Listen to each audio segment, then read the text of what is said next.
Hey everybody, how's it going? Um, yeah, I have my quarantine hair on. Uh, I had been using stuff to like kind of put it back, but I just didn't do it today because I thought I'd show you. I have COVID hair, so I'm sure that a lot of you are doing the same thing. So you're not alone. Um, let's see. Yeah. So welcome to the stream. Evidently now the audio is fine, so everything should be good now. I have a few things that I want to go over in the stream. I'll just first say again, because you couldn't hear me before, Long Rider, thank you for the $5. That's really, really appreciated. Um, if you would like, there's a little money button at the bottom if you can. And you want to fund more of these streams, please give me a little tip, and that helps me to pay for everything that I do. So I do have a video coming soon. The video is going to be about how to create LUTs using LMTs through the Bald Avenger OFX plugin. So I'll show you guys all how to do that in a video. That will be the next video that I make. I know I haven't made one in a while. There's reasons for it. I, you know, I've been working on the house. You probably can't tell too much, but this room is completely different colors from last time I did a stream. We're painting the house. We're doing all kinds of things. So this is all part of, having to, just be alive. So that will be the next video. I want to show that because creating looks with aces and then saving those out as a lookup table is actually really helpful. I'm actually using one right now. This is a print film emulation through the Bald Avengers plugin, and I did some tweaking to it so that the colors are more accurate, but it still has the same kind of print film emulation transform. It's supposed to be like a Kodak looking print film emulation. So I'll show you basically how to do this and then save it out as a LUT for either monitoring on set or whatever. So that'll be that. On this stream, I want to go over a couple things. So I'll just open up because I want to go over a few things. Number one, I want to go over the Canon C70, which I don't think I talked about yet. And I kind of want to talk about this camera because I think it's an interesting new camera for a lot of reasons. Mainly that it's a pretty ambitious little camera for the price from Canon for what it can actually do. I'm pretty surprised at what it looks like it can do for that price, which is about like $5,500. So there's just a few things that I don't like about it, and I'll get into that. The other thing that I wanted to go over was some comments that I got. Yeah, I want to go over this specifically where somebody had a comment on my false color and exposure tools video, and they were saying that exposing log with false color is funny. I'm going to explain why it's not, and it's actually silly not to do that. So, and to be frank, like I honestly don't really care about what other I don't really care about what other people do. Like, not really. Like, I don't care if you're well paid, well financed kind of uh, uh, director of photography or whatever it is. I don't really care. The facts are that if you don't expose using log information to help you, you're going to make some mistakes. And if you are a high paid cinematographer, you're not listening to me anyway, so it doesn't really matter. Um, so I'll talk about that a bit. And I'll do this all live. It'll be a little weird because I'll have to turn the camera around, but I'll show you using false color and a number of things. I'm hoping that it doesn't cause my audio to cut out. I don't know if that was the problem or not. But I want to show you using false color how if you only go based on the LUTs that it can get you into trouble because the information is not correct. So I'll go over that, and I think it would be easier with false color. It's a little weird. It's a little weird because I really don't think that anyone who thinks that exposing log with false color is funny really understands how exposure works. So I mean, or they're probably thinking that thinking in a very old school way where you have to expose for what you're going to capture right now for the Rec 709 footage, when in reality, when you're capturing log, you can do whatever you want to it in post. So there's that. Let me see here. I can do a few other things if you guys want me to. I'll post. This is somewhere, just since we're in the fun part here. This is an album that I usually use. That's what I shot this past weekend. So I usually update that folder with whatever it is that I shoot and just put it in that folder. But again, just to try to tell you guys, if you weren't here for the last stream, I really do recommend going and doing something that you really, really like.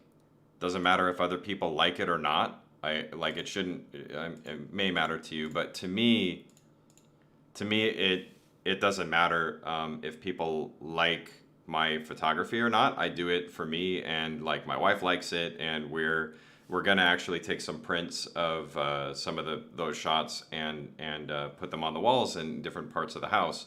So yeah, like the current situation sucks and all those things, but I really, really do recommend that if you can, do something that you enjoy while you can, and when you can, because doing like I do video production for work, and it makes things kind of difficult to do things for fun. Like if you're doing things for work, it's a bit different than doing it for fun, is what I'm trying to say. And I prefer doing things for fun for myself, and it's a really good outlet. It helps me to relax. It helps me to keep engaged with like what I'm doing, be in the moment, and even if I don't print whatever shots I do, like I do it anyway, and I enjoy it. So I really do recommend doing something like that. If it's photography, drawing, shooting video, if that's what you like to do, whatever it is, do something fun. So, okay.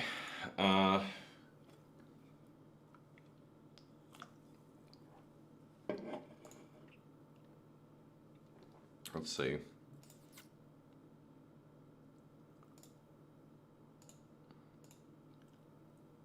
So I'll show this again just in case you guys didn't see it, because I'm going to make some adjustments anyway because the lighting has changed from earlier. So let me get this thing loaded. So the cool thing about modern technology is that you can get applications that control your cameras remotely. And like I'm using the Pocket 4K and the Pocket Cinema Camera 4K, what is it called? Blackmagic Pocket Control is the name of the application. And I think I need to update it, but it does a lot of really cool things.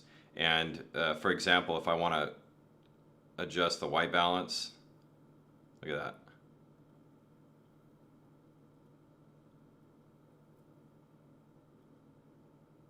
So yeah, I think that's pretty handy to be able to do stuff like that.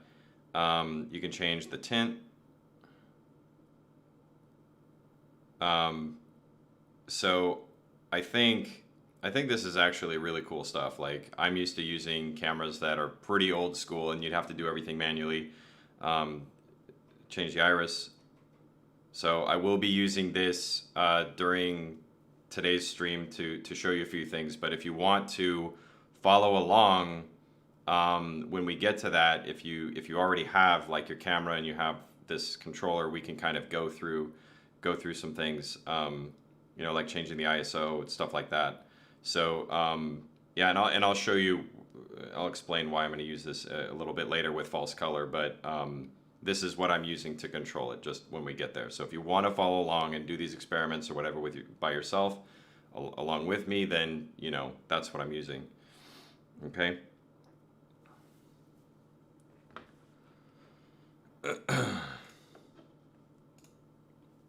Let's check the chat. Nothing going on in the chat. Let's see. Beginning. Yeah, I've got COVID hair right now. Edith Bunker. Who's Edith Bunker? I'm gonna have to look that up. Are you talking about from All in the Family? Yeah. Yeah. Okay. My hair doesn't look like that. I don't think it does.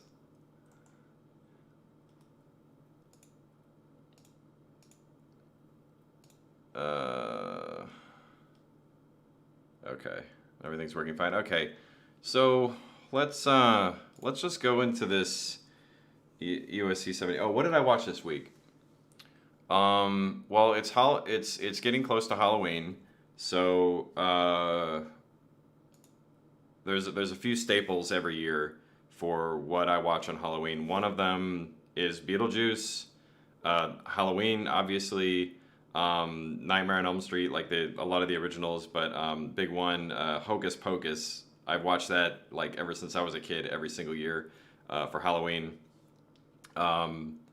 And one of the big ones is Beetlejuice. So like we watched that with the group this past week, and it's a great movie. Like it's still great. I think it's one of those movies where I think Tim Burton just kind of did whatever he wanted. It's kind of like in Pee-wee's Big Adventure.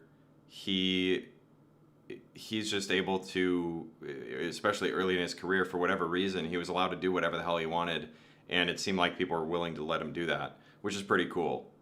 That's not as common today as it was like for big movies like that. And in Beetlejuice, like some of the stuff just doesn't make any sense, and it's fine. Like it doesn't matter. Like the way the world works doesn't matter that it's nonsensical or that it would never work or any of those things. Like I usually think about that when I'm watching a movie, and when I'm watching movies like that, I don't even. It doesn't matter to me. Like in Pee-wee's Big Adventure, when he has these weird supernatural events happen, it doesn't matter that it's not fully explained or whatever. It's just fun to watch. So I think it's great because of that. Like those earlier Tim Burton movies really are like just fun to watch films. So and Beetlejuice does that, and there's such good filmmaking in Beetlejuice.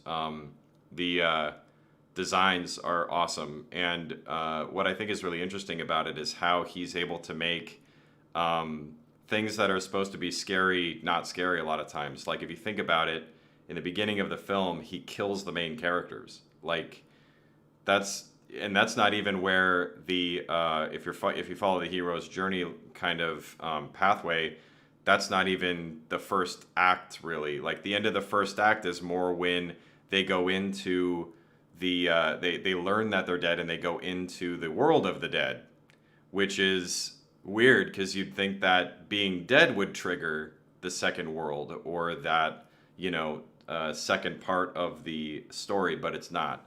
So I think that's really interesting. If you're familiar with the hero's journey, it just like and you follow it and you think you can pinpoint where things are going to happen based on the plot. If you see that, you'd think that would be that second part, but it just isn't. So I think that's really interesting. And there's all kinds of just really really well designed and well made sets. Like the world of the dead, whatever you want to call it, is so wacky. And there's so much information kind of thrown at you visually that if you're not paying attention, you'll kind of miss things. So really, still, I think I still think it's a great film. Um, yeah. So I don't remember. Oh yeah, we also watched Candyman. I've never really liked that movie.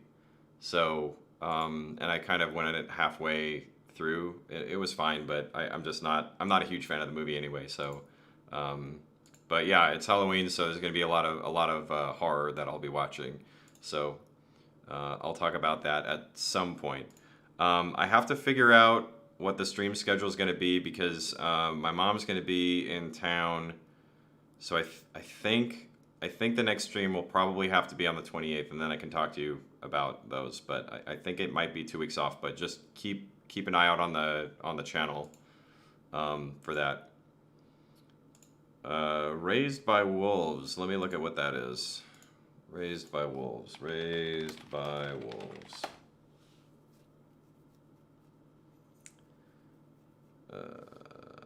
Two androids are tasked with raising human children on a mysterious virgin planet. As the human colony threatens to be torn apart by religious differences, the androids learn that controlling the beliefs of humans is a treacherous and difficult task. That sounds very interesting.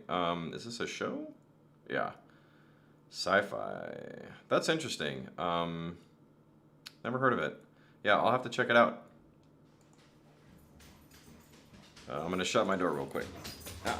Go.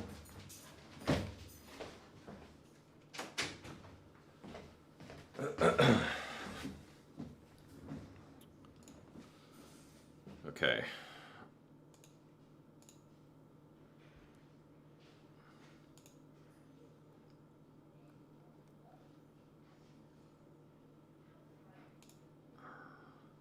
Okay. So, let's look at this Canon EOS C70.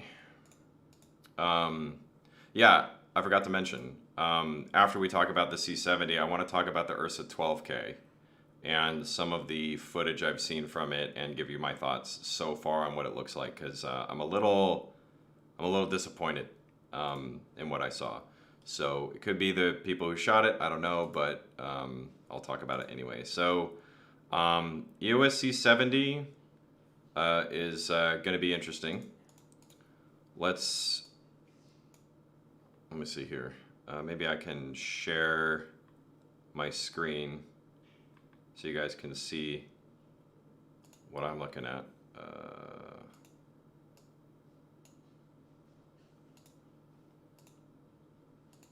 Yeah, okay. So, you guys are seeing this, right? Let me just check that you guys are seeing what I'm seeing.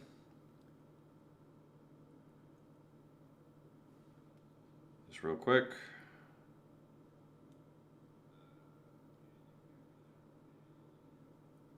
Yeah, okay, so you guys can see what I'm seeing.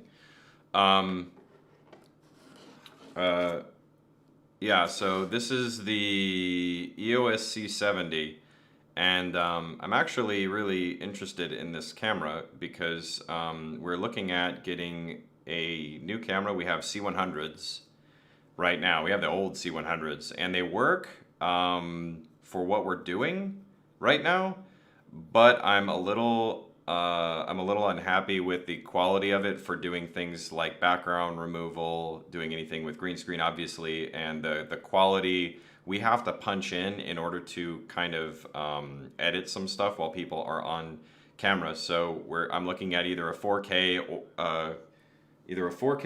camera or a 6K camera. Obviously, like I was looking at the cinema cameras, but the Blackmagic Pocket 6K is right now the front runner. But I was looking at this simply because we do a lot of other stuff that might need autofocus and that kind of thing.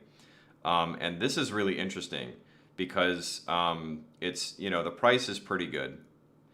But the big thing to me here is that it's got that DGO sensor. And the DGO sensor is capable of this 16 plus stops of dynamic range, which is awesome. Now, obviously, that's not going to be RAW with a camera this price. If you're familiar with Canon, they're not going to give you RAW for this. But there's a lot of really cool things about it. Didn't mean to click that. So again, the DGO sensor, freaking awesome. This is great. It's like from my understanding, it's very much like, or if not the same as the C300 Mark III. It has Canon log 2.3 and it also has HLG, which is great. I like hybrid log gamma, by the way. It's got 120p, which we're never gonna really need. We're not gonna need this like high frame rate stuff, but I'm very interested in HDR for certain projects. And it also has an RF mount, which is great because they have an EF adapter. And I'll go into why this is also cool to me in a second, because there's something very interesting that they've decided to do. Now remember, this is a Super 35 sensor. Now in my opinion, this is the quote full frame end quote of movies, okay? This is what has been the normal sensor size for forever, okay? So anything bigger is a larger format, okay? So this to me is fine, okay? Not only fine, but perfect for what I'm used to, okay? So I understand that some people might not be fine with that, but that's up to them. So if you don't remember, the DGO sensor is basically taking its dual gain. So it's kind of taking, the way that I best explain it is in the terms of the Pocket 4K, which anyone watching my stuff is usually pretty familiar with. The Pocket 4K has the two different ISO settings, and you have one that basically has better high gain sensitivity with less noise in the shadows, and the other one is better for highlight retention. So basically the DGO is going to mix those like two gains together to get a larger dynamic range. That's how it works. That's my dumbed down version so that you can understand what it's doing. And it has a whole thing that explains like what all it does, but that's my explanation. So I don't really care about this stuff. But the great thing here is that it's got an RF lens mount, which is Canon's mirrorless mount for their full frame system. So this is going to be really great because you'll be able to use a lot of their new RF lenses. Their new RF 50mm lens is awesome.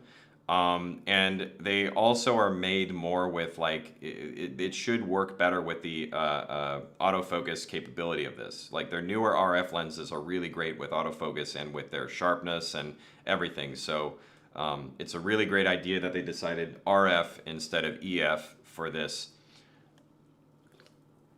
But what I want to point out here with it being RF is that if you look right here, it says EF lens compatibility with optional adapter. The optional EF EOS R 0.71x EF to RF lens adapter converts a full frame lens to Super 35 format while boosting the aperture speed by an average of 1 stop. So essentially what Canon did is they made their own EF to RF speed booster. They're not calling it that because I think speed booster is coined or owned by Metabones. However, it's a focal reducer, right? So that means that you're going to be able to get that wider field of view if you want to have that wider field of view with your full frame 135 lenses. You'll be able to do that with this new adapter, which is awesome. So that also is great for me because I own a lot of EF lenses. Like most of the lenses I own are EF. So they already have a dumb adapter, not a dumb adapter, a glassless adapter for EF to RF. But now Canon's also providing an EF to EOS R, which is the RF, 0.71x focal reducer. So all of you guys and gals that want 135 format, you'll have that capability with this camera, with this adapter, which is great. And it's made by Canon, so my understanding is that the glass should be good quality, okay? And it should work well with their sensors and with their glass, okay? They also have other adapters that include Their control ring thing. They have the drop-in variable neutral density filter and all those things. So you're going to be able to get that kind of capability with this. So really, in my opinion, Super 35 is going to be very versatile. Like this kind of camera will be incredibly versatile in not only the format that you'll be able to shoot, like if you want to get the look of that 135 format, you'll get that. And you'll also be able to use those other adapters that have the different kinds of capabilities. Like I can think of it being awesome that I would not need to get ND filters to go on the front of the lens. I can just drop them into this adapter. So touch control, that's fine.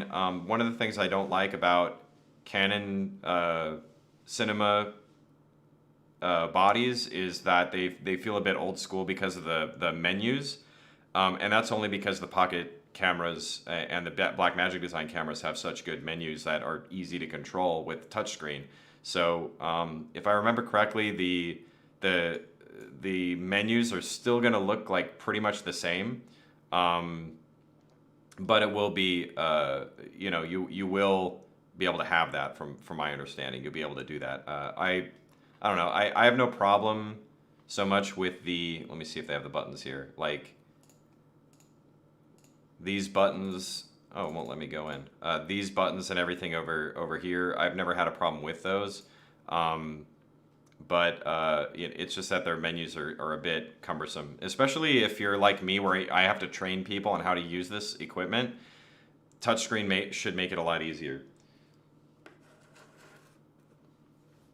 So,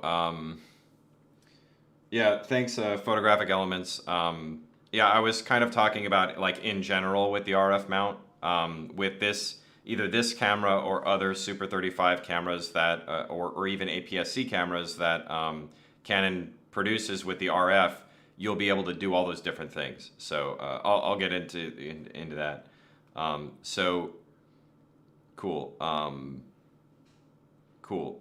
Yeah, there's this thing about vertical capture. Basically, all this means is that, let me see if it's in the photo. Yeah, right there.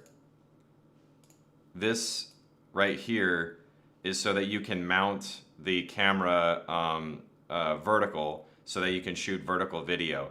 This makes sense, actually, if you're doing compositing. You can actually do something like that, okay? Which is really cool. I mean, you can just kind of tilt. I've never had a problem doing the vertical video thing by just tilting the camera 90 degrees with a head. But it's nice that they thought to do something like this. I think this is a really great idea regardless. Because I see the vertical video things becoming more and more popular as more people continue to watch content on their phones. So I can imagine ads are going to be vertical in no time. I mean, a lot of them already are. Has a flippy outy screen. Takes Canon batteries. That's all good, and it has all this stuff. I'm not going to go into that kind of thing. But what I do want to talk about, it says compact design, but I don't see it being more compact than a lot of other cameras. Mini XLR inputs. This is great. I actually have come to love these Mini XLR, the Mini XLR input situation with the Pocket 4K. It's really fantastic because I think it makes it easier to fit these on there. So this is great. It has the built-in ND filters, which we just established, which is wonderful. Like having something like this in a camera that's $5,500 and does everything that it does so far is wonderful. Up to 10 stops of neutral density. And the good thing about this, if you're a Pocket 4K or a 6K shooter, or with any of the Ursas, the annoying thing with for a lot of people is that because those cameras, the Pocket 4K or the 6K, for example, they don't have filters for infrared when you start putting ND filters on. So not having to worry about that. Not the Ursas, I guess. Like the Ursas do have the internal ND filters, but if you're using ND filters on for the pocket cameras, especially, you need to have an infrared cut filter in order to use ND. And having this internal means that it should do whatever kind of infrared cutting is necessary for each stop for you, which is wonderful. If you do documentary, this is hard to beat. So very good. Time code input. Right here, dual pixel autofocus. If you've ever used dual pixel autofocus, for me, it is the only current. It's one of the only two autofocus technologies that I would even use. It's a dual pixel and the Sony. The newest phase detection works really well for face detection, all that kind of stuff. So this one, I've seen videos with the face, the way that it follows faces and how it keeps things in focus. It actually works really, really well, even in situations that you're probably not going to put yourself into. So very, very happy with that. This kind of stuff, like even though I don't use autofocus hardly at all, seeing that kind of technology for stuff like this really makes me want to use it more. So there's auto stuff I don't care about. So yeah, so the big thing, oh yeah, also LUT support, which is awesome because I would want to make my own LUTs for this. So that's great. So the big turn the punch bowl, so to speak, I think that so far, like from what I can see, this is like an awesome camera. But like I said, the turn the punch bowl comes in the internal recordings. You didn't think you're gonna get a Canon camera and get, RAW, did you? Or Blackmagic RAW or whatever? Well, not for $5,500. So not with this, DGO and all this stuff. Okay, so that's unfortunate. This is where I'm sad.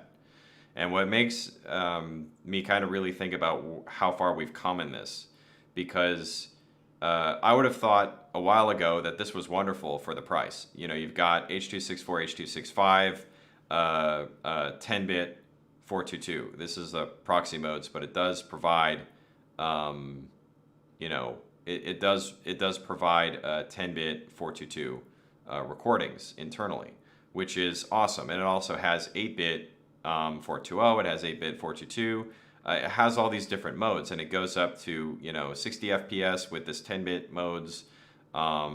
It has all this different stuff, but this is where I go, like H.264, H.265 MP4. It's like, why is this not ProRes? Why can't we get the ProRes flavors or DNxHR? That's where I go. This kind of, it doesn't suck, but it's where they're cutting, I guess, they're cutting the party short. And is why I'm a little disappointed. Maybe that's the wrong word to use, but I would be a little disappointed that I couldn't get ProRes out of this. I'm not a fan of H.264 10-bit, and I really don't like H.265 10-bit. So, this is better, I think, than Photo JPEG, or MJPEG kind of stuff. I mean, I prefer this over MJPEG, but H.265 not for me. So that's where I'm a little bit unhappy with this. But the footage I've seen looks really good. As far as noise, it looks awesome. I think for a lot of people, this will be a perfect camera. I'm thinking about it for us, because if I can get a good key with this camera, I don't see a reason to get like the Pocket 6K. If I can key it well and I can cut in 1.5x to 2x, then I'm okay. So that's my initial thoughts on it. That's just, reading off of a spec sheet. I haven't had it in my hands. I've looked at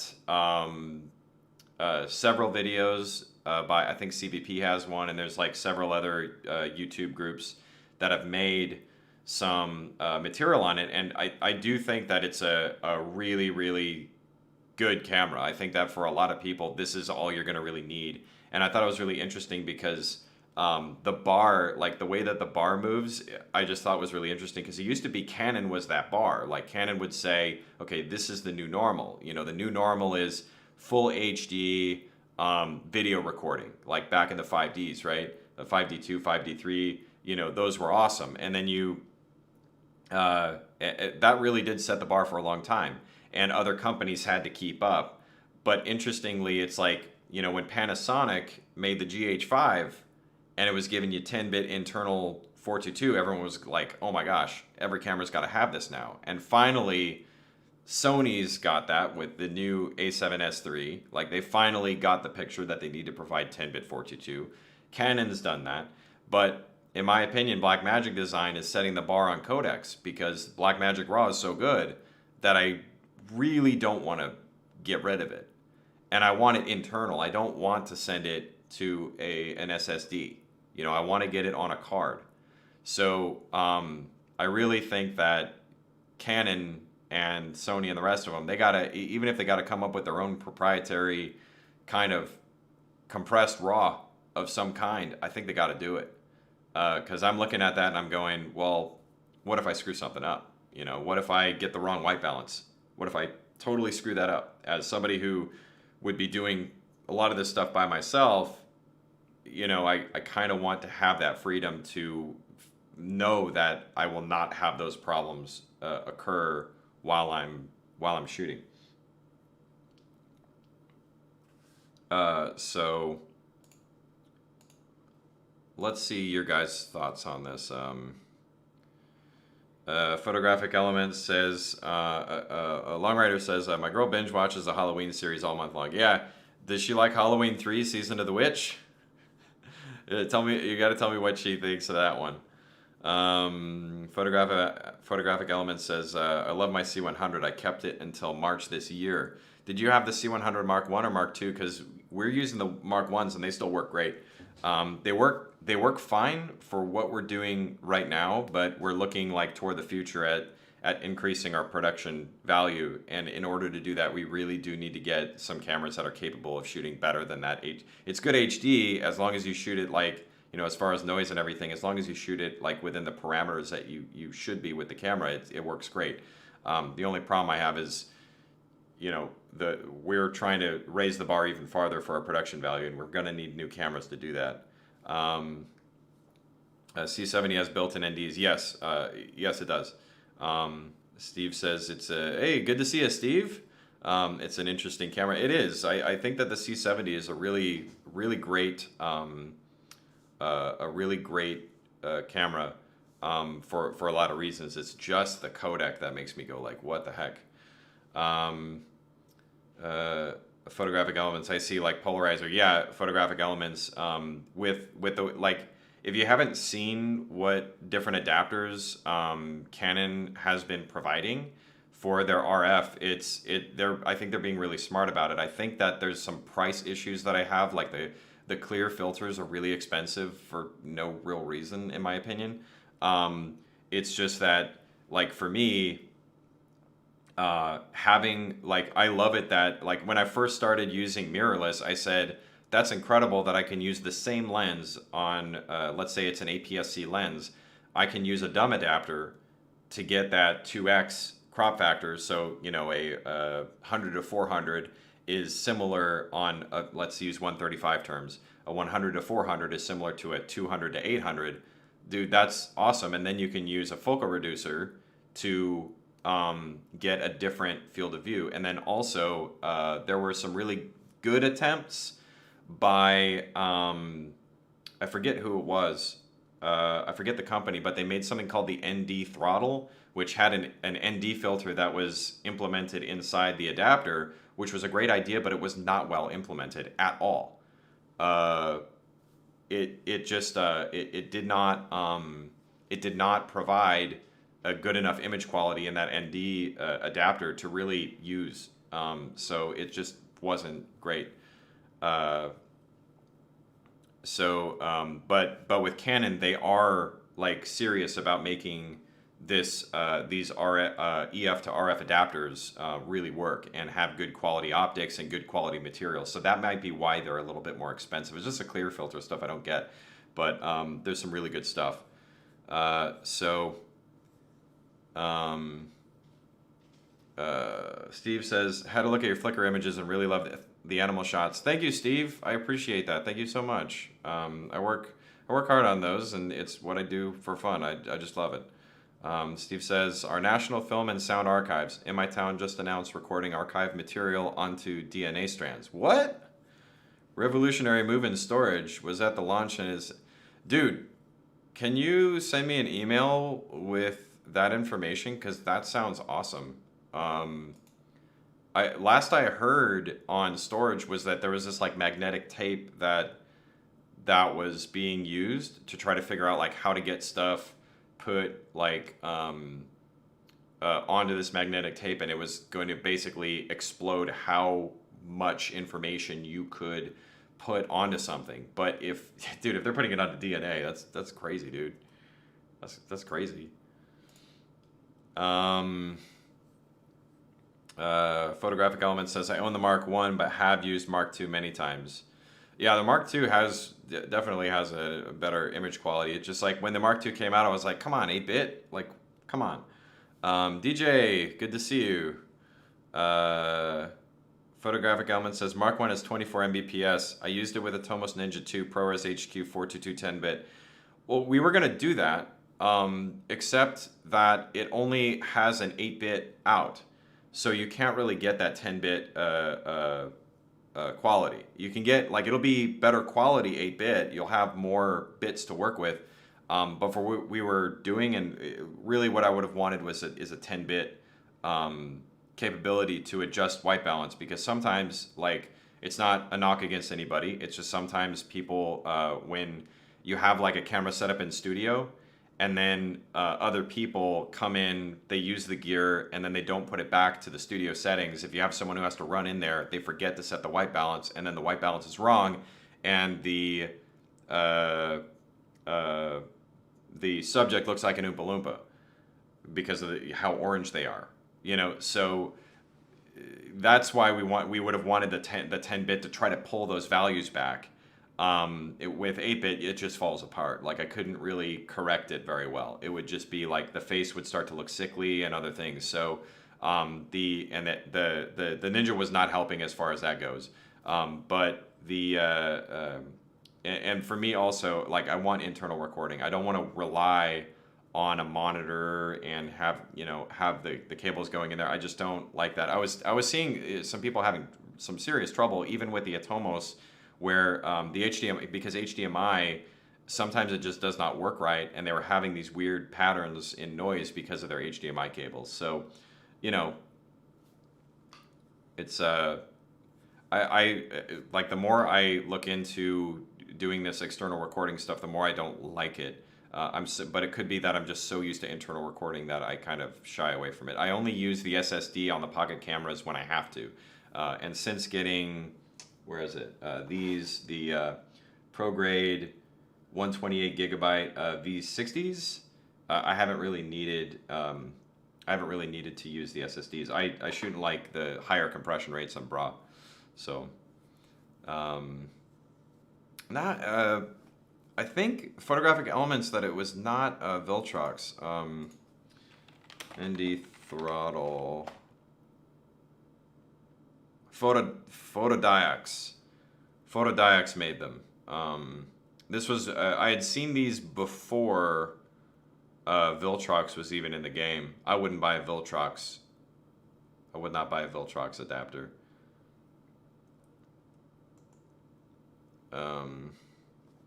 Steve says National Film and Sound Archives has it on their Twitter account. And yeah, I'm still trying to grapple with this technology's implications. I'll see if I can find a press release. Thanks, man. Yeah, please send it to me, because that sounds really interesting. I'm into that kind of stuff. Like, having it where storage is on like smaller and smaller devices. Like, dude, years ago, I would have never thought that I could get 128 gigs on this thing. I mean, even this is amazing, but if it's even more advanced than that, and we can have, like, you know, terabytes and terabytes on, I've seen a 1 terabyte and I think a 2 terabyte of one of these. But if we can do that with this kind of thing, um, and have it be like um, where it's consistent and it makes it easier, and we can save like basically make storage costs go way down. I would be totally down for that. Photographic Elements says, I lost an HDMI cable in a crowd while filming on the street. No more ProRes for that day. Yeah, that sucks, man. That is definitely, I'm pretty sure that you just didn't have the opportunity to do this, but that's why, like, one of my fundamental things is whatever you need to have for a shoot, have at least 2 of those things, because if you don't have a backup, like eventually your primary thing will fail. Like, if you use the Pocket 4K or the 6K, it will fail at some point. It's just inevitable. Something will go wrong. Happens with ARRI cameras, happens with Canon cameras, happens with any of them. At the studio, we have 2 C100s. I have 2 shotgun mics. One's a really cheap backup, and the other one's my good Sennheiser. So, same thing with like your lights. I have 4 lights. And really, I only need to have 1 key for an interview, which is usually what I'd have to light for anyway. That's the most important thing. And everything else I can work around with a room and with natural lighting. So, not trying to preach to you or anything, but that is exactly why I always recommend having at least 2 of what you need for a shoot. But that sucks, man. Sorry to hear that. Okay.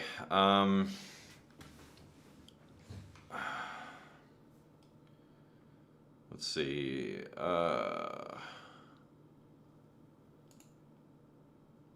Yeah, so I wanted to talk about the 12K, the Blackmagic Design Ursa 12K. So I'm gonna try to find this video real quick for you guys. Let's see here. Yeah, this one.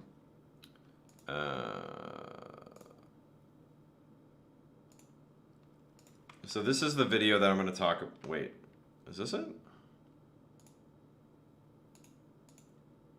Hold on a minute. Here's a follow-up. Okay, yeah, it's this one. So the first video from these guys, I don't recommend, but if you watch this video, where's my thing? Okay. So here's this video. And I will, let me see here. I will, let me share, I'll share my display.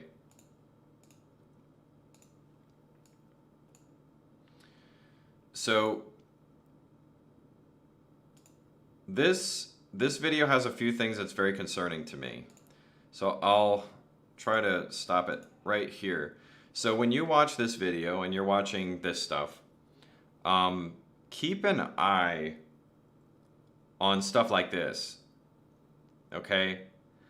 Now, I'll be honest, I don't know how they did a lot of their testing for this. Like, I'll just play this sequence so that you can see it. I'm not sure how the juddering or whatever will be on playback for this, but and this could be if they're capturing from the screen or if they're doing a digital zoom of this. I'm not 100% sure on how they did this, but the aliasing that I can see, why don't I make it full screen? The aliasing that I can see here is really concerning. And there was, let's see here, I think they shot this part with it too. Let me see. Yeah, this aliasing in here is not good. And that's really, really disappointing. I believe they shot this with the 12K because I think that they do talk about it. Yeah, and in fact, they do talk about it right here. This is awful. And I understand that no camera is immune really to aliasing, okay? I'm fully aware of that. That moire is a thing that we have to deal with, okay? But here's my problem. Okay, the idea is supposed to be that in a camera that is 12K, there's a ton of pixels in this, and with a lens that is not is out. Usually, this happens when the lens is resolving or out resolving the sensor, and you get it where the lines are just not meeting up right, and the camera's basically confused. Okay. Generally, an anti-aliasing filter will fix this problem. Okay, like even with an AA filter, there are certain cameras that will still exhibit moire, aliasing, those kinds of issues. But I've got to tell you, on Canon cameras, for the most part, I don't tend to see these kinds of issues. I usually don't see them. Or on Sony cameras, I usually don't see them that often. I've had it happen twice with the C100 with solid colors like this, or with shirts that have very complex patterns. So I was hoping, though, that the 12K, because it's so high with the pixel count, that we would not see this aliasing issue. But there it is. This is the most disappointing thing to me. I thought that the 12K, the cool thing about it would have been to get an artifact-free image with current lenses. The fact that I'm seeing this just disappoints the hell out of me. I can't tell you how disappointed I am. Because if this was solved, one of the real problems, and one of the things that I always have to look out for with any video, is this aliasing issue. If this was solved with the 12K, man, it would be awesome. But it doesn't look like it's fixed. And I don't know if this is a problem with the demosaicing process. I don't know if it's a problem with the new sensor. I don't know what the issue is. But if I remember correctly, this camera doesn't have an AA filter. So, you're not even going to get that help regardless, which would have been nice to have. So I'm very disappointed in this. Everything else looks really nice that I've seen out of the 12K, as long as it's graded properly. But this was the most disappointing thing to me. I just went like, oh, well, I guess maybe that sensor's not going to deal with this problem the way I thought. So, a little disappointing.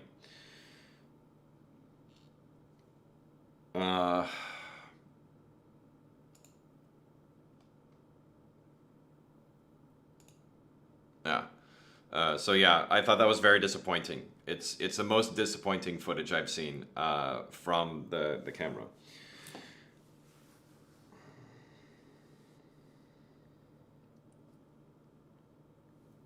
Let's see here.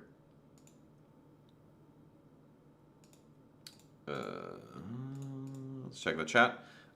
Steve says, I wonder if it had anything to do with their setup of the camera rather than the camera itself, because that's really obvious. Yeah, I don't know. I mean, again, like, that's what is really bad, in my opinion. That's what's really bad, in my opinion, about YouTube reviews, is that often there's not enough information to really have conclusive evidence of much. All I know is that in their situation, with that camera, with their setup, and what they did, we saw those aliasing issues. So, I'm not sure if it's like they rendered the footage wrong, or, I don't know. I don't know what they did, but often I have to look out for that stuff. Like, anytime that I'm shooting something, other than lighting and all those things, I always check the wardrobe, and I make sure that it's not going to give me an aliasing problem. I would actually, if they can't change their wardrobe, I would rather throw their clothes out of focus than have aliasing. And I will do that in a number of ways, but that is a problem. Like, the way to prevent that, by the way, if you've never had to really deal with that before, lucky you, but if you have had to deal with it, the way that you fix it in camera, because that's really the only way to fix it, other than do aggressive noise reduction in certain areas on your footage later, which I do have a technique for that, but I rarely have to use it. But the way to do it in camera is to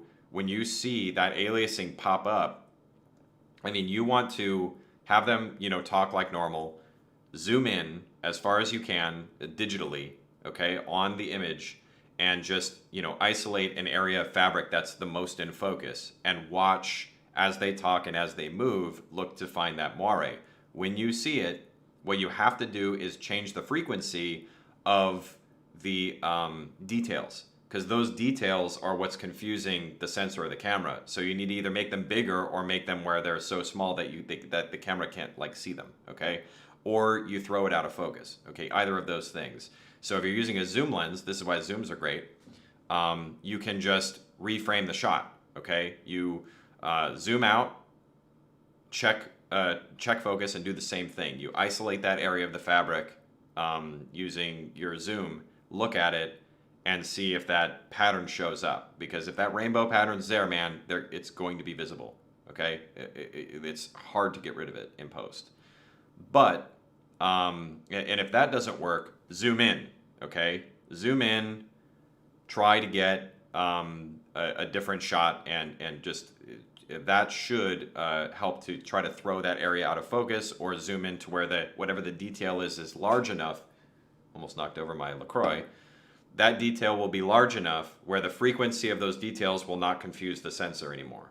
So that's the way to do it. You can also move the camera if you want to, but that's kind of a pain in the ass, to be honest. Or if you have to change prime, if you have to change your prime lens, and do that. If you're working on a movie, cinematographers, you probably already know this, but you should be checking for all that stuff before you get on set. That's why you do camera tests and you do all that kind of stuff, so you can check it.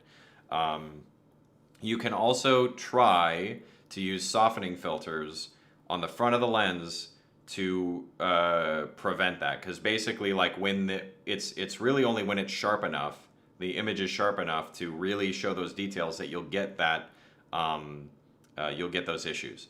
So try that, okay? Try those different things. I think I might have said one way, but that's several ways that you can try to get rid of that moire issue on set. Let's check the chat. Can the AA filter be added later, like some Red cameras? Yeah, there's aftermarket. They're called aftermarket anti-aliasing filters. So I think it's Rawlite OLPF. So I'll give you guys the link to Rawlite.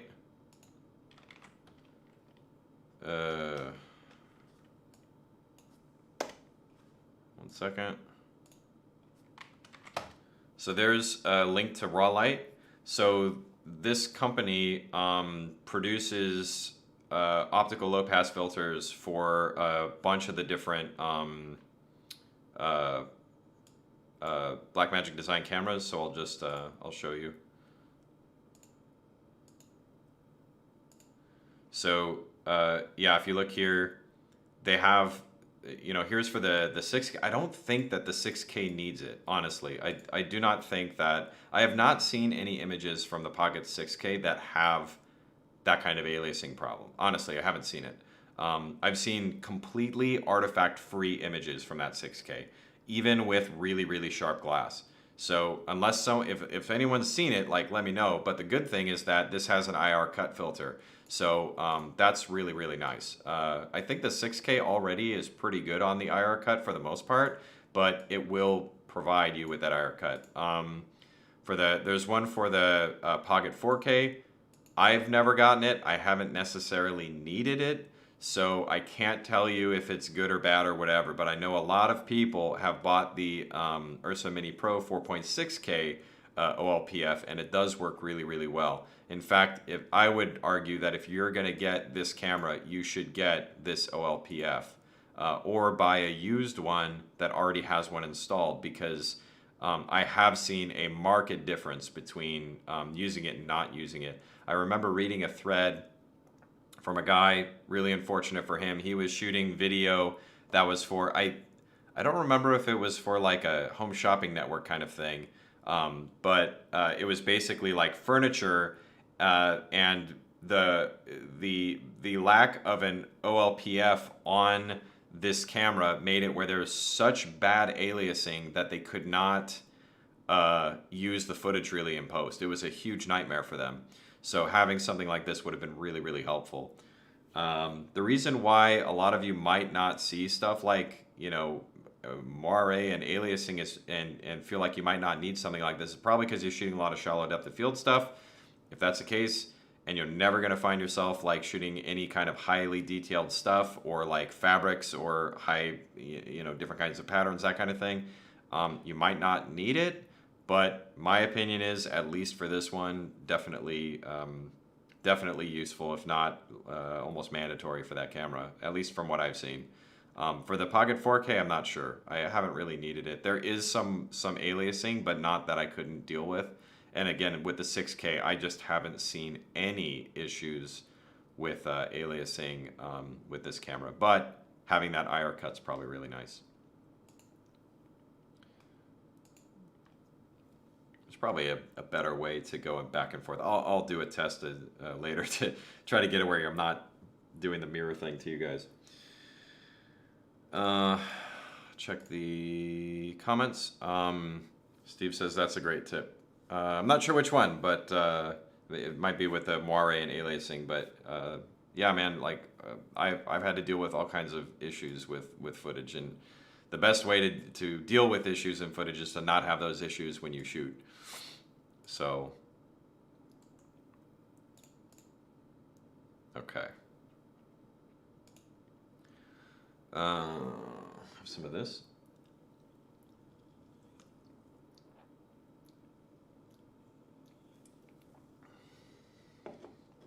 Okay.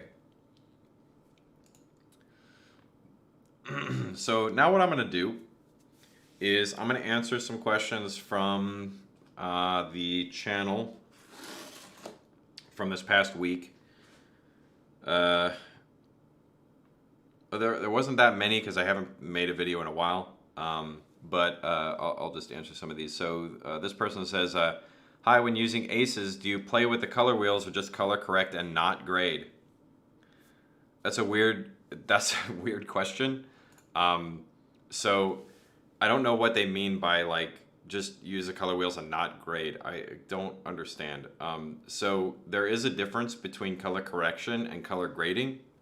The grade is the stylistic kind of look that you're doing, and then color correction is making sure that whites are whites and black is black and all that kind of stuff.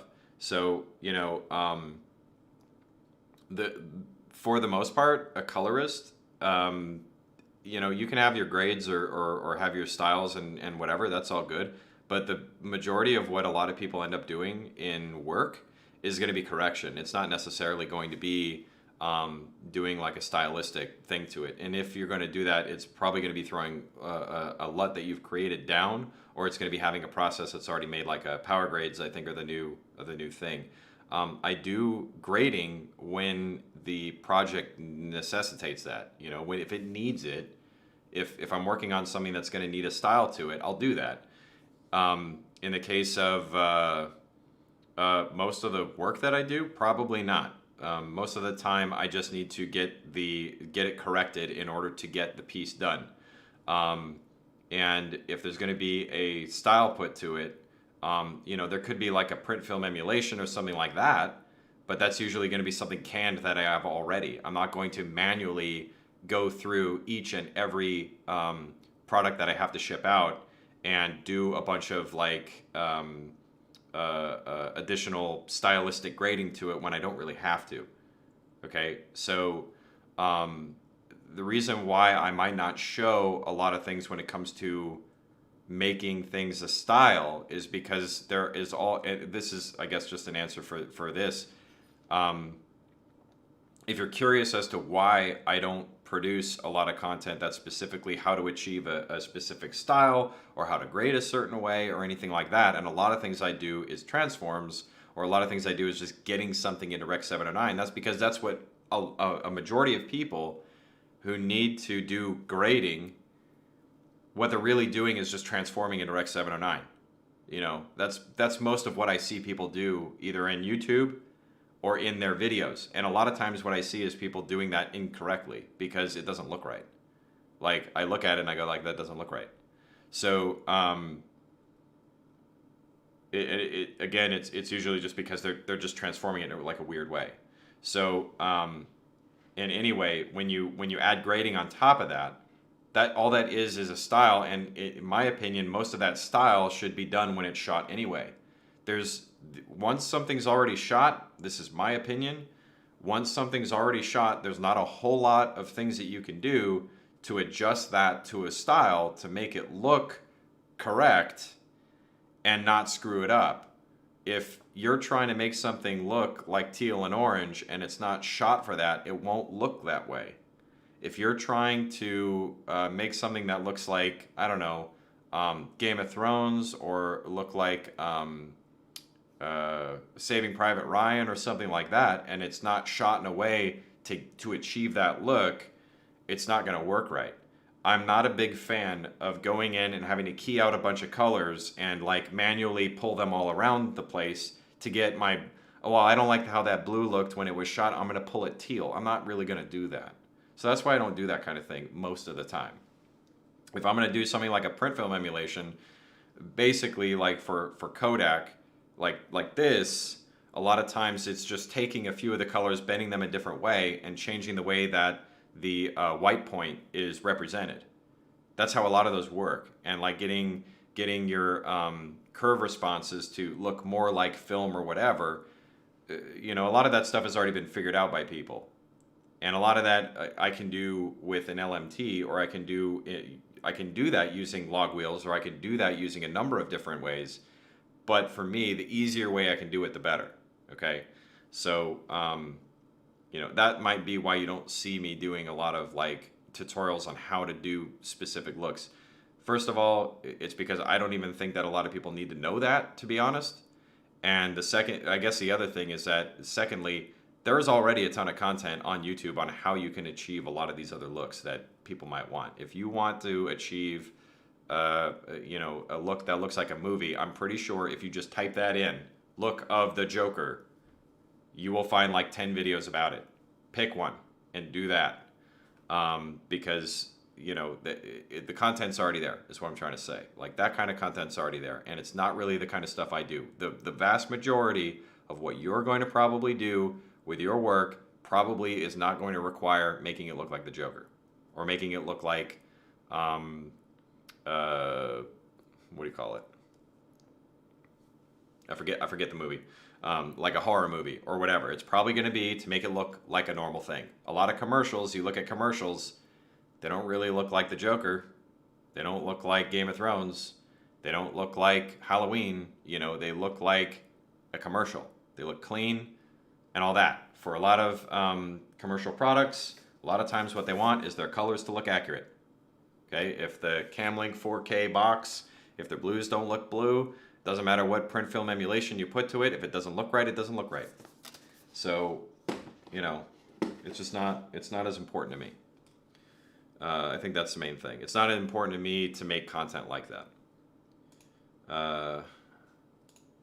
Hey, Photographic Elements, thank you so much for the $2. I really appreciate it. Thank you so much. I really appreciate that. For the super chat, I really do appreciate it. Thank you. Let me see. I'll go over that one in a minute. I had, this is an old video that I did. It was on, I was responding to a comment that somebody made about, they said to basically never buy LEDs or use LEDs because they're all horrible. It's silly. So this person said, I have a small room and I had better luck. I have a small room and I had better luck with LED lights than with tungsten lights. With tungsten lights, I always need to add an ND filter to use them because they're so bright. That's a really interesting thing, because often with lighting, what people had a problem with when LEDs first came out was not only the CRI, which is a color reproduction index, which basically it's a value of 0 to 100 based on like how close it is to how the sun represent, if I remember correctly, the way the sun represents color is what that number is equal to. Now, how a manufacturer, whoever grades that, like, usually the manufacturer is going to overstate it. If it's like a 96 or 97, it's in the 90s somewhere, but it might be 93, it might be 94. So, but anyway, the the yeah. So anyway, the other issue that people had with LEDs is that they weren't strong enough. Like, oh, I need to use tungsten lights because I can get like this amount of foot candles, with one light, and LEDs just aren't cutting it. And I remember this being a problem a while ago. And now we have lights like this light here. I do not need it. This is like one of the lowest settings on this light, and it looks fine. Like this is, I can make it go even higher if I want to with a dimmer. But this works. Usually I can actually push this light pretty far away and have it at max on, it's a bicolor too. It's blue and orange. It has 3200 and roughly 3200 and roughly 5500 Kelvin color temperature. But with that, even with the half of the LEDs used in it, which is 500 LEDs, I can get really, really good, a really, really powerful light source. With tungsten, often you're not going to have a dimmer on those. So you're going to have to use scrims. You're going to have to use silks. You're going to have to use, flags. You're going to have to use a number of different things to try to knock down the f-stops on that light source and that's how tungsten are. And it's not just that I have a problem with as far as tungstens go. The big issue that I have with tungsten is that they burn hot. And if you're having to run in and do interviews with people or shoot like commercial stuff, like a lot of the cheaper commercial stuff that's being done now, where you can take like a DSLR, you could take a small light kit, and you can go shoot like an interview and grab B-roll. If you're using tungsten lights, you have to be careful about where you put those lights. I mean, if you've never used tungsten lights before, and I can understand if you're relatively new to like the video field, tungstens burn hot, and by hot I mean very hot. You need to wear gloves after you've turned them on, okay? And the lenses on those things get so hot that they burn the dust that's around them. Okay, if it's a dusty room, you will smell something burning, and if you've left the lights in the case for a bit, you will smell the dust that's settled on it burn. And when you turn those off, you have to wait a while to pack them, because you don't want to put them away hot inside of your boxes, okay? And it's also kind of dangerous especially if you're in a small area and there's other people moving around, you could burn somebody relatively easily. So that's the big issue that I've always had with tungsten lights. But if you want to know, like there's a lot of good things about them. Don't get me wrong. The CRI is high, like good tungsten lights. You got a good color reproduction index. Totally, right? You don't have that problem with blue on the end of the spectrum, like peaking, like on LEDs. But a lot of that kind of stuff you can either fix in post. You can use filters on the front that can help filter out some of that stuff.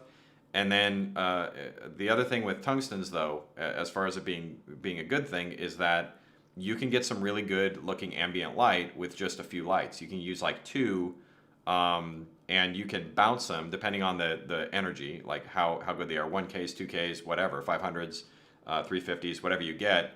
You can actually bounce those off ceilings and bounce them off walls, and you get a really nice ambient light just by doing that. That's how I would use them all the time, like for interviews or whatever, and it would give you really natural lighting, but at the same time, it would get hot. Okay, like I remember we were shooting a short film with some a set of Aries, the older Aries tungstens, and we were up in an attic, and we had to actually put an air conditioner in there, and even with that air conditioner, it was still hot, and the lights were not helping. So, I guess the moral of the story is like, yes, tungstens can be great. There's a lot of good things about them, but it doesn't mean that if you use them, you're a bad person or anything like that. It's just there's good things and there's bad things about every light source, and you should not discount LEDs. You should not discount, tungstens completely just because somebody else says, I don't like them. Okay. Check the chat. Steve says, I've tried to copy paste the link. For some reason, YouTube tells me to remove the web address for the link. Yeah, Steve, if you could send that to my email. My email is in the about. If you're on the browser, there should be an about, and then you go there and send it there. The chat won't. I have it where it doesn't allow links because a lot of times you'll get spammers that come in here and they'll throw links down and stuff like that. Photographic Element says tungsten is too bright is hilarious. Yeah, I think that's pretty funny too. Like I never heard of that. Like that's a new complaint that I'd heard of tungsten. I could understand that. Like if even 350s, like if you're in a small area and you're trying to do an interview, that's why sometimes if you look at older interviews that are done by the news or other organizations, you'll see like a pretty harsh spot on people's faces because they probably had to get that light in like pretty close. I remember for the news we had that, and if you didn't put the lights in exactly right and have enough of them to even everything out, it would not look good. Yeah, it's kind of funny.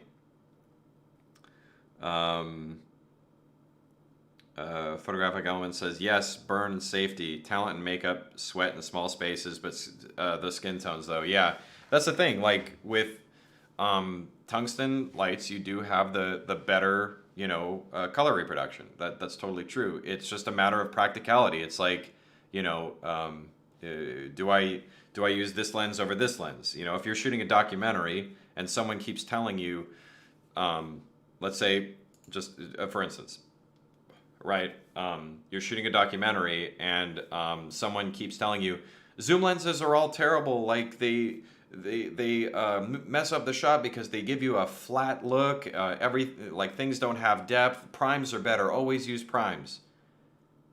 And you're shooting a documentary, and you're out like at a rally or something, and you're trying to get a bunch of different shots quickly. What are you going to change your prime lens every 2 seconds to try to get the different angles? Or are you going to put a zoom on there, even like a super zoom, to try to grab as many shots as you possibly can during that moment where you're not going to be able to, you're not going to be able to stop everybody and say, hey, stop the event. I need to change from a 24 millimeter to a 100 millimeter lens so I can get the shot. Okay, guys, just hold on. Okay, you can't do that. So there's trade-offs to everything, and the thing is that LEDs are way easier to use, and they're more practical in a lot of cases. Like you can put an LED in a little hole somewhere and not worry about it burning the wall. I mean, that was something that we had to worry about. I remember the first time I'd seen LEDs used on set, and they were using them as accent lights on a wall, and they put them up in this shelf, and I was like, well, hold on, you can't turn those on because, I mean, aren't those going to burn? And they said, no, it's the LEDs, they burn cool. And I was like, oh, okay, well, cool. So, that's the thing. Like every different kind of light source is going to have his ups and downs. So, and knowing that is what's going to help you make the right decision. Not just flatly saying, no, never use this or never use that. It's silly. Okay. Emotion VFX says, still having some tungsten light, 2K watt from my parents' Super 8 times. That thing is a heater replacement.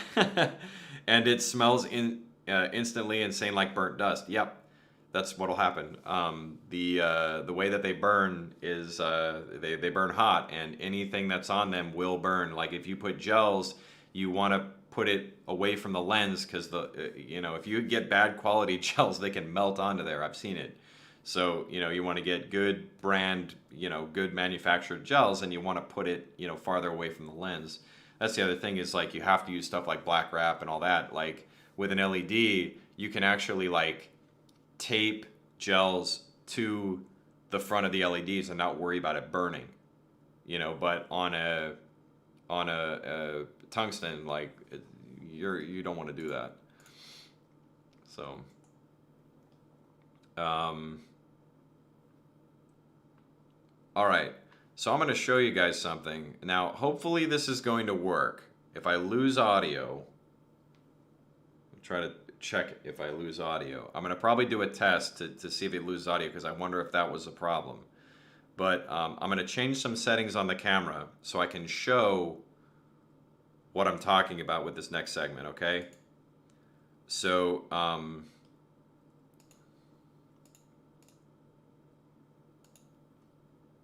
yeah, so I'm going to read this, and I'm going to also tell you my response. So this was on my false color and exposure tools work correctly, no warnings necessary. The reason I made that video about false color and the exposure tools working the way that they're supposed to is that was a response to a video that was saying this isn't how it's supposed to work, okay? So basically my argument is that false color, which is really the only, other than like zebras and all that, but it uses all the same kind of technology and the same kind of way that it meters, those exposure meters are based on the log recording and based on what the camera can actually capture. Okay, when you're looking at the false color readings on the highlight information, the shadow information, and all that kind of stuff, that is what's being captured. Okay, so the video I was responding to was saying that the workaround was to expose based on the LUT, because that's a right way to do it, okay, which I don't think that's correct. That is an opinion, and that's a workflow thing, not necessarily, if the tools work correctly. And they were saying, expose based on the LUT, and the workaround was to, select the, bake-in LUT kind of option, okay? So, my argument is that that's not correct because the LUT is not giving you the right information. Okay, the LUT does not provide the correct information as far as the value for this lamp and the value for these shadows over here. Okay, it's not going to provide the right kind of information. Okay, so I need to cut my nails.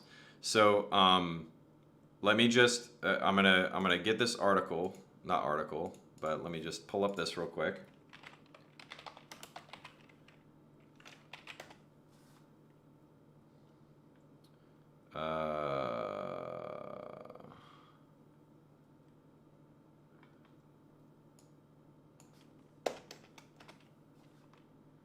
Let me just get this real quick.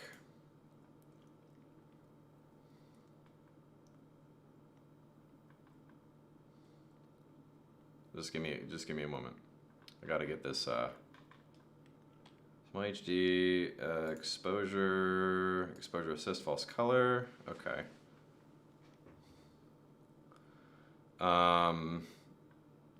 Just give me a second to make sure I got this right thing. Okay.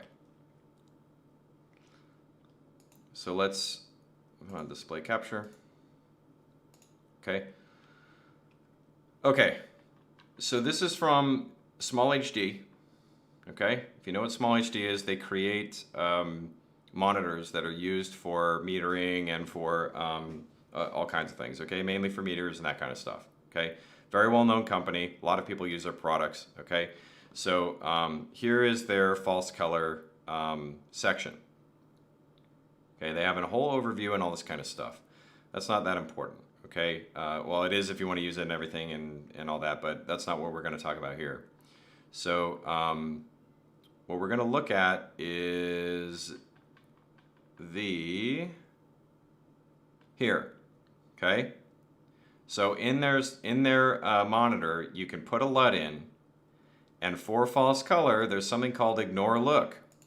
It says allows exposure assist to work on the signal directly from the camera even if you have a look 3D LUT applied as a tool on the monitor, which would otherwise affect the results on the scale. Uncheck if you wish to monitor exposure values after a look has been applied to see what effect it may bring to the final image. Little light bulb here. We recommend leaving this on for most shooting scenarios unless you are baking a LUT into your footage on set and do not intend to color grade in post. okay? So this is not just me, it's small HD, okay? Now I'm going to do something a little bit more practical, okay? Assuming that this works, because I tested it, it should work, okay? So I'm gonna turn the camera around and I'm gonna turn on some settings to show you why exposing based on the LUT could be a problem. Okay, so just give me a second. What I'm doing with the camera is I am going to turn off clean feed. So this should send false color over to OBS and you should see me in false color. So let's see if it worked. Okay, so you see me. I'm now a false color man. So you can see that up here I'm pink. I have green, which is middle gray, and then over here we have me in the darker gray section. Okay, if we look over this way, okay, you can see that in the blue there we're getting into the shadows, getting close to the noise floor. Okay. Then if we look at the light, see how it's red? Man, it's really hard to point. There we go. See how it's red there? That tells us that this is clipped. Okay? So right now, with the way that the image is, we can assume that anywhere that's getting in the blue area is at risk of having noise. Okay?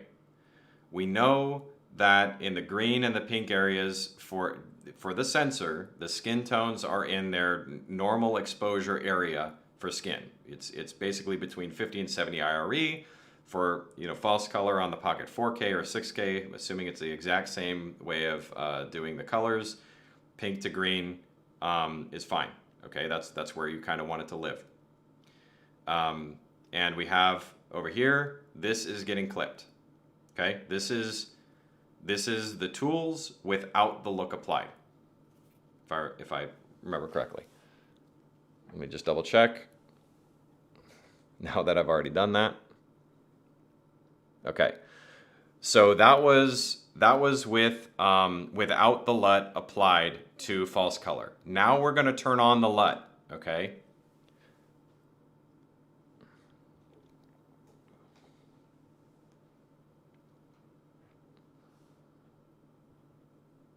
All right. So now, let me get in position.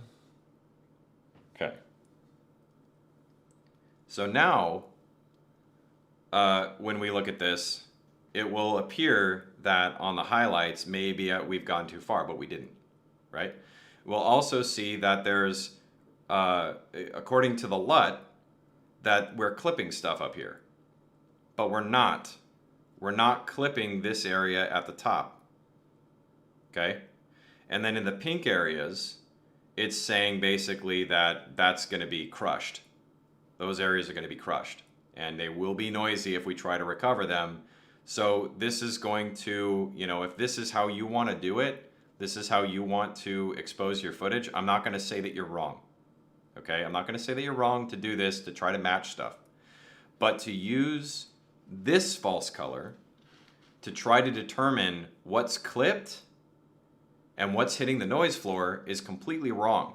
And it is LUT dependent, okay?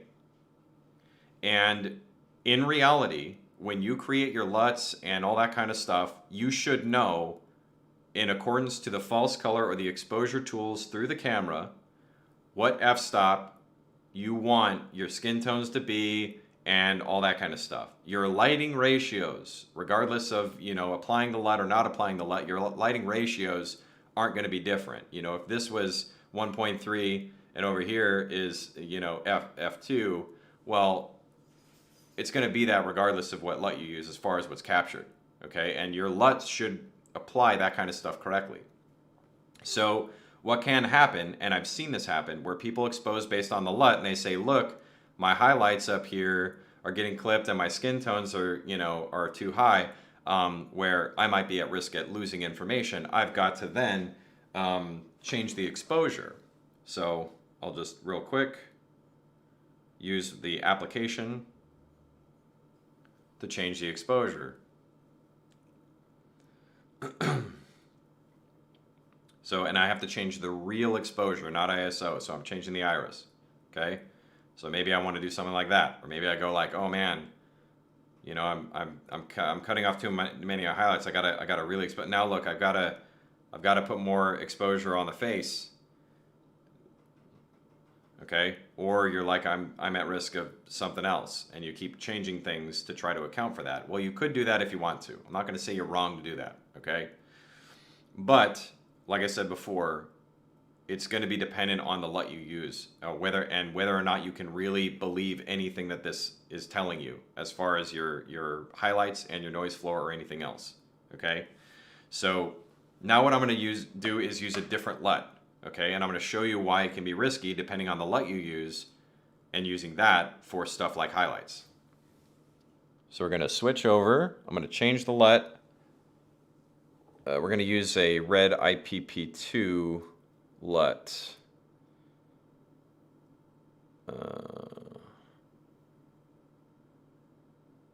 Okay. So now we're using a red IPP2 LUT. And we have the LUT applied to our false color. Okay. Now look, what's different? According to the LUT, nothing is clipped. Yeah, as far as the highlights. According to the LUT, if we were to use this and we said, we don't want any clipped highlights in this clip at all, okay? And we were to use this, there's a problem here, okay? This light, we know for a fact, is getting clipped according to the information from the false color without a LUT applied. But because this LUT maps highlights lower than the clipping point that would indicate that it was being clipped in the false color tools, it will not appear to be clipped at all, when in reality, it is. Okay? And I will show you again real quick without the LUT applied to prove it to you that this light is in fact being clipped. Okay? So we'll turn it around and I'll show you.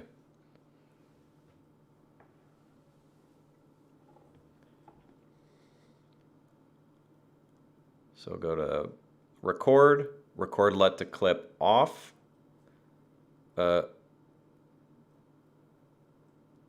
One second, okay, that should be back.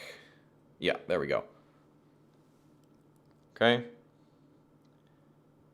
And now, as you can see, clipped.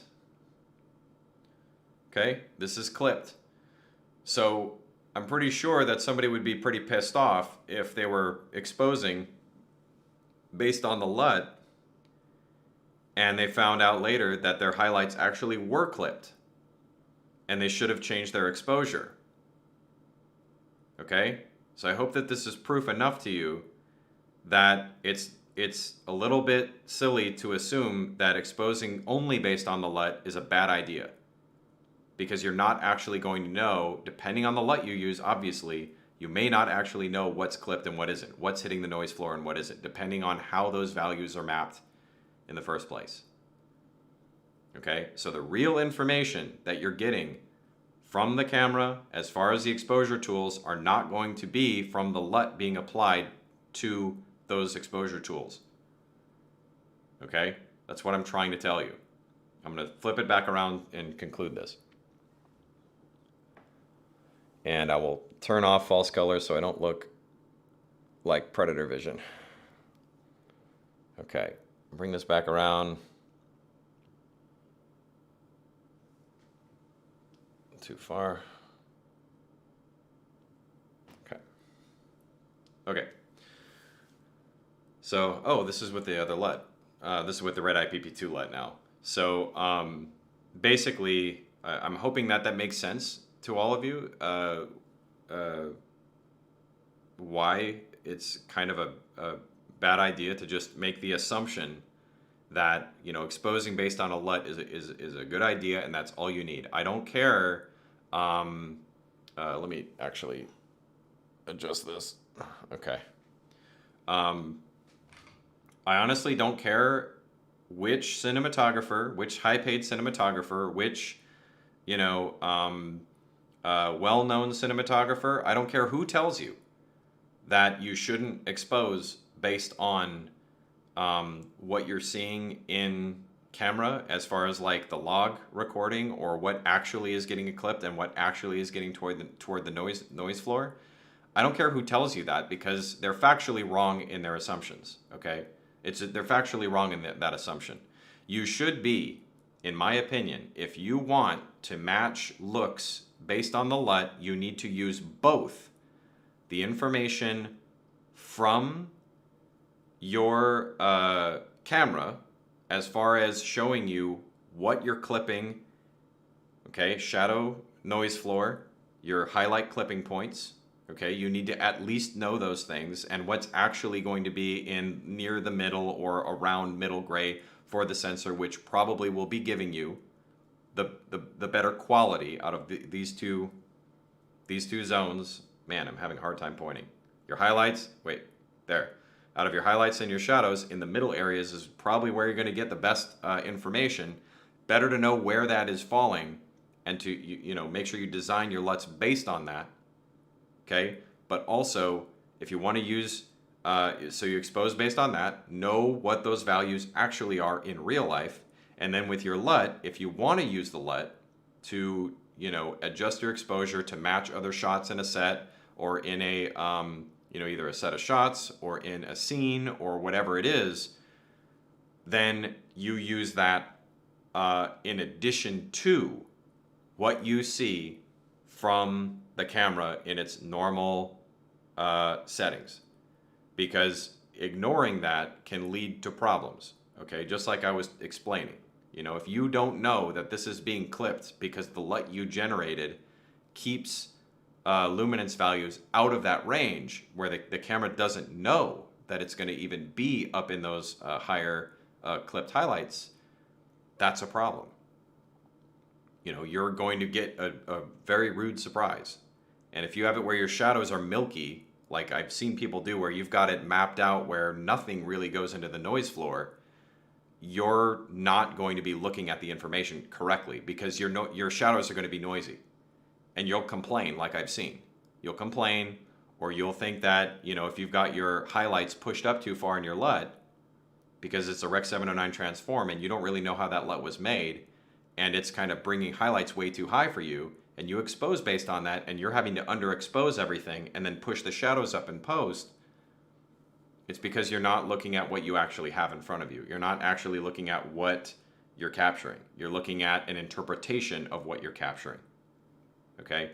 And the other way is you could just ignore the LUT values completely and use lighting ratios and expose based on your lighting ratios. That probably makes way more sense. You know what f-stops, what t-stops, depending on what lenses you've got, f-stops or t-stops, which values you're actually mapping to, and expose accordingly. You know, expose based on those values and use false color in conjunction with that. Hope that makes sense. Yeah. You guys have any questions? I'm probably going to cut out a little early. There's a debate tonight that I want to listen to. But if you guys have questions, let me know, and we can go over those while we have time.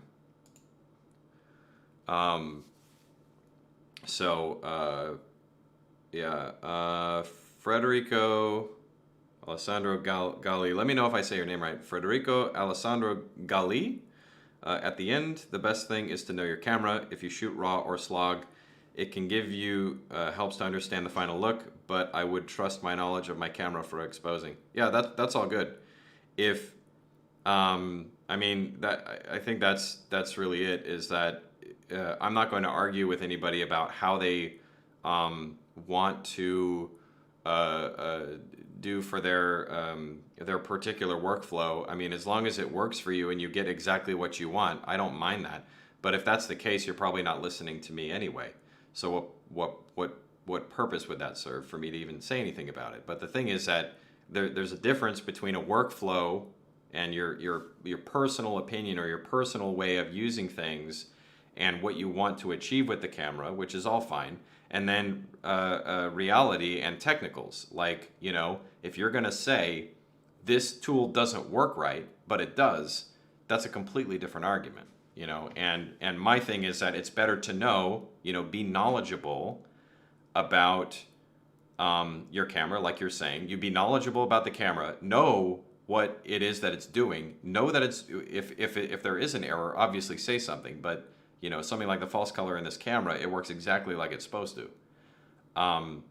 And you can use you know, a false color in this camera and a false color in another another monitor to use both of those and figure out what you actually want it to look like and get it looking right in your monitors. Like, that's all good. Okay, like I recommend that. You know, if that's how you want to do it and you use false color in that way, I recommend doing that, of course, because it makes sense. Saying it's funny to expose based on log is just, it's funny not to. It's funny to ignore what the actual values are that you're actually capturing. That's what's funny to me. And to pretend like other people doing that are wrong. That's not the case. I know exactly what values need to be in my false color for this camera to get the kind of look that I want and get the lighting that I want for my shots. Like, and it's not funny. It works. I just don't know what's funny about that. So yeah, let me know if you guys have questions,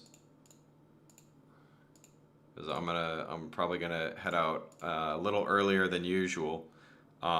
If I don't have any, because again, there's a debate that I want to listen to, and I don't want to be late because sometimes you can't watch them later. Yeah, so just to recap on a couple things.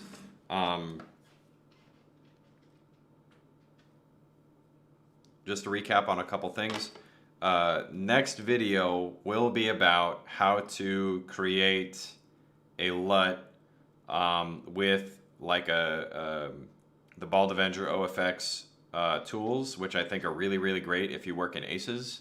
I'll actually turn the LUT back on real quick, because that's how I made this one. But let me see real quick, this one.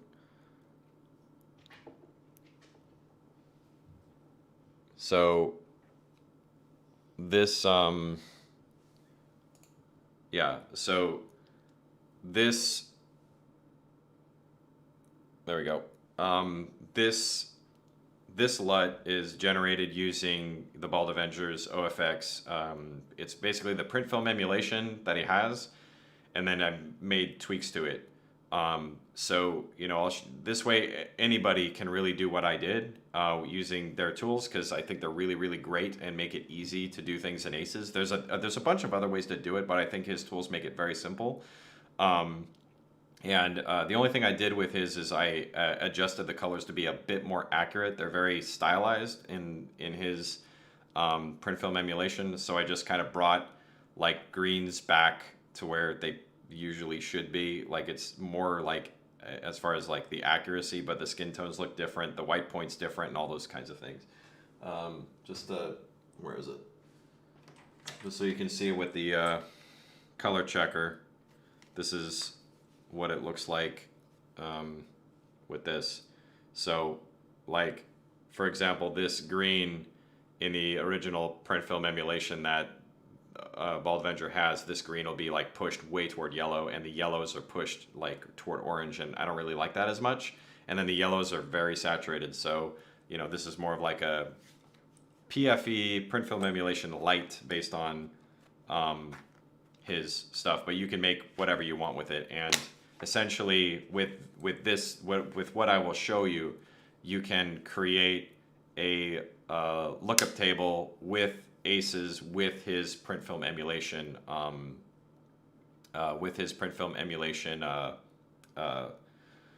Tools, and with his Aces tools. So I think it's a really nice way to kind of do quicker grades, and to work in Aces rather than doing a bunch of transforms that a lot of people are doing.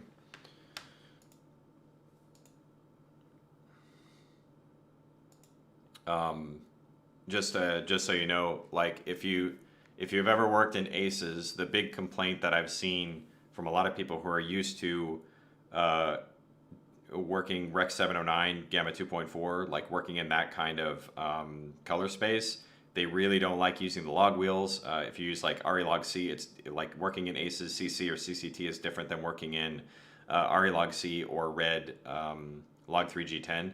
So like, and those are a lot easier for a lot of people. So and with the Bald Avengers tools, it does make like doing some things like changing color values, like bending the color values toward different colors a little easier. And I think that's really what's nice about his tool is how you can more easily map those colors. And the way that I was doing it before was actually doing like a transform into Rec 709 and then doing fixes in the Rec 709 color space, and that spits out to Aces CCT or CC.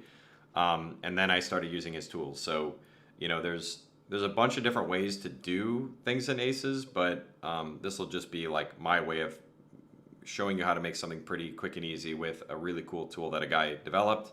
And you can, of course, I think he accepts donations and stuff. It would be great, if you like it, to send donations his way. So yeah, hey, good to see you, Photographic Elements. Glad you could stop by. Appreciate it. Thank you for the donation. I really do appreciate it, and I'll see you next time.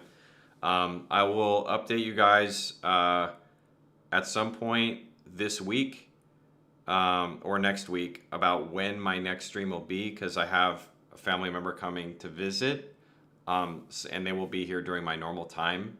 So the next one may be on the 28th. I will check. But it will be either on the 14th or the 28th, I think. So I will let you know, okay? Hey, Federico, no problem. Thank you for coming. I appreciate it. Yeah, so I will see you guys all next time. So until then, please be safe, okay? Be safe. Be cool to each other, all those things. And I will catch you next time. See you later.